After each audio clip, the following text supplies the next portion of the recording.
പൊട്ടിപ്പോയ മാലയുടെ മുത്തുകളൊക്കെ സൂക്ഷിച്ച് വെച്ചേക്കുവാണെങ്കിൽ മനോഹരമായ തുണി കിട്ടുമ്പോൾ, പ്രത്യേകിച്ച് സിൽക്ക് പോലുള്ള തുണികൾ കിട്ടുമ്പോൾ നമുക്ക് അതിന് ഡ്രസ്സിന് അനുയോജ്യമായിട്ടുള്ള രീതിയിലുള്ള മാലകൾ നമുക്ക് തന്നെ ഉണ്ടാക്കിയെടുക്കാൻ പറ്റും. ഇന്ന് ഞാൻ സിൽക്ക് തുണി കൊണ്ട് എങ്ങനെ ഒരു മാല ഉണ്ടാക്കിയെടുക്കാമെന്നാണ് കാണിക്കുന്നത്.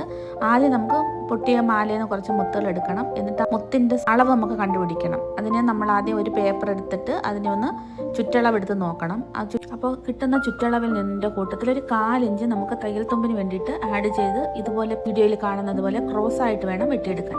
ക്രോസ് ആയിട്ട് വെട്ടിയെടുത്തെങ്കിൽ മാത്രമേ നമുക്ക് ആ കറക്റ്റ് ഇതിലൂടെ ഈ മുത്തുകൾ വലിഞ്ഞ് ഇറങ്ങി പോകത്തുള്ളൂ. സ്ട്രെയിറ്റ് വെട്ടിക്കഴിഞ്ഞാൽ നമ്മൾ ലൂസ് ഇട്ട് കൊടുക്കേണ്ടി വരും. അപ്പോൾ ലൂസ് ഇട്ട് കൊടുക്കുമ്പോൾ മുത്തുകൾ ടൈറ്റായിട്ട് ഉള്ളിലിരിക്കത്തില്ല. അതിനാണ് നമ്മൾ ക്രോസ് ആയിട്ട് തന്നെ വെട്ടിയെടുക്കുന്നത്. ക്രോസ് ആയിട്ട് വെട്ടുമ്പോൾ കുറച്ച് വലിവ് കിട്ടും. ഇങ്ങനെ നമ്മൾ ആവശ്യത്തിനുള്ള തുണി വെട്ടിയെടുക്കണം.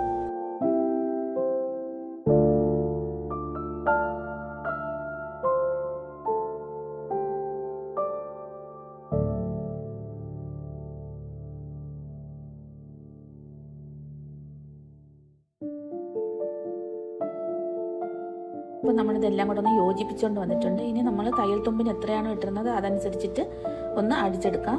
അടിച്ചെടുത്തുകൊണ്ട് വന്നിട്ട് അതിനെ നമുക്ക് ഒന്ന് തിരിച്ചിടാം. കണ്ടോ, ഇതാണ് മുത്തിൻ്റെ കറക്റ്റ് അളവിനാണ് കിട്ടിയേക്കുന്നത്. ബാക്കി നമ്മൾ അടിച്ചിട്ടുണ്ട്. ഇനി അതൊന്ന് തിരിച്ചിട്ടെടുക്കണം.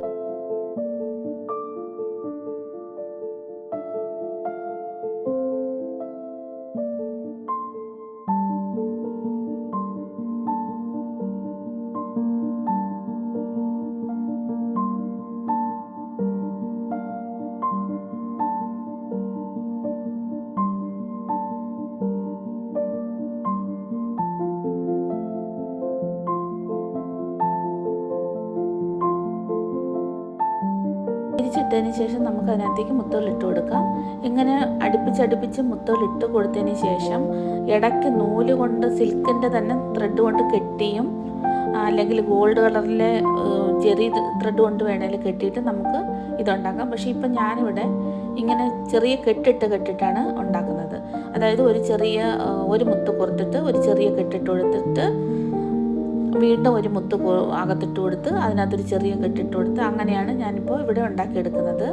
അപ്പം നമ്മുടെ ആവശ്യം എത്ര നീളമാണോ അതനുസരിച്ചിട്ട് നമുക്ക് മുത്ത് അകത്തേക്ക് ഇട്ട് കൊടുത്തതിന് ശേഷം കെട്ടിയെടുക്കാം.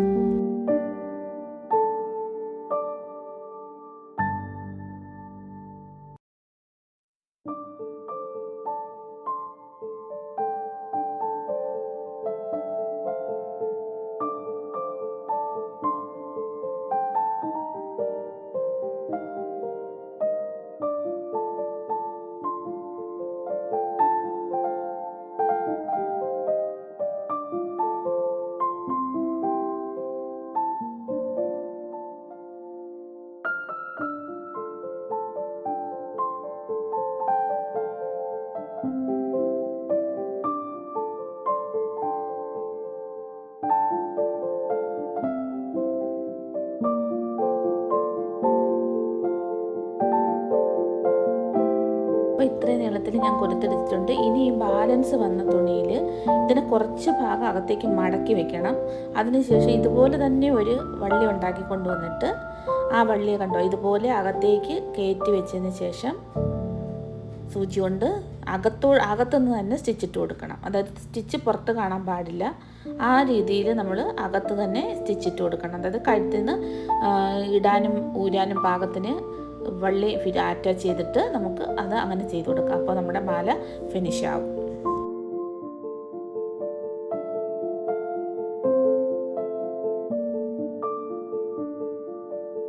ഇങ്ങനെ പലതരത്തിലുള്ള തുണി കൊണ്ട് നമുക്ക് മനോഹരമായ മാലകൾ പല രീതിയിൽ ഉണ്ടാക്കിയെടുക്കാം. ഇതിപ്പോൾ ഒരു രീതി മാത്രമാണ്. ഇനി നമുക്ക് ഈ മുത്തിന് ചെറിയ കെട്ടിന് പകരം നമുക്ക് അവിടെ മുത്തുകൾ തന്നെ വള്ളിയിൽ കോർത്ത് കെട്ടിവെച്ചും അങ്ങനെ നമുക്കുള്ള ഇഷ്ടത്തിനനുസരിച്ചിട്ട് നമുക്കിത് ചെയ്തൊരു ബേസ് മോഡൽ മാത്രമാണ്. ഈ ഒരു മോഡൽ അറിയുകയാണെങ്കിൽ നമ്മുടെ ഐഡിയ അനുസരിച്ച് നമുക്ക് ഏത് തരത്തിലുള്ള മാലകൾ വേണേലും ഉണ്ടാക്കിയെടുക്കാൻ പറ്റും. അപ്പോൾ ഇതെല്ലാവരും ഒന്ന് ട്രൈ ചെയ്ത് നോക്കണം. വീഡിയോ ഇഷ്ടപ്പെട്ടിട്ടുണ്ടെങ്കിൽ ചാനൽ സബ്സ്ക്രൈബ് ചെയ്ത് സപ്പോർട്ട് ചെയ്യണം. ലൈക്ക് ചെയ്ത് ഷെയർ ചെയ്യണം. Thank you for watching.